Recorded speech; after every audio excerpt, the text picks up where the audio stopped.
ভারতের উজান থেকে নেমে আসা ঢলের সঙ্গে ভারী বর্ষণের প্রভাবে দেশের বেশ কয়েকটি জেলায় বন্যা পরিস্থিতি তৈরি হয়েছে। বিশেষ করে দক্ষিণ পূর্বাঞ্চলের জেলা ফেনী, নোয়াখালী, লক্ষ্মীপুর, কুমিল্লা, হবিগঞ্জ, মৌলভীবাজার, রাঙামাটি, খাগড়াছড়িতে দুর্ভোগে পড়েছে মানুষ। বন্যার তোড়ে মুহূর্তে সর্বস্ত হয়েছেন অনেকে। সাধ্য অনুযায়ী বন্যাতদের পাশে দাঁড়ানোর চেষ্টা করছেন সব শ্রেণী পেশার মানুষ। এদিকে শুক্রবার বিকেলে ভিডিও বার্তায় বন্যার্তদের জন্য নিজের 2 মাসের আয়ের টাকা দেওয়ার ঘোষণা দিয়েছেন তারকা অভিনেতা ও মডেল সিয়াম আহমেদ।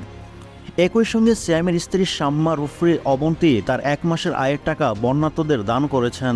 ভ্যাট দায়মুক্ত থেকে লাভজনক ব্যবসা পরিচালনার বিশ্বস্ত সহযোগী দ্য রিয়েল কনসালটেশন, স্বচ্ছ ভ্যাট আইনে দক্ষ ন্যায্য ভ্যাট প্রদানে।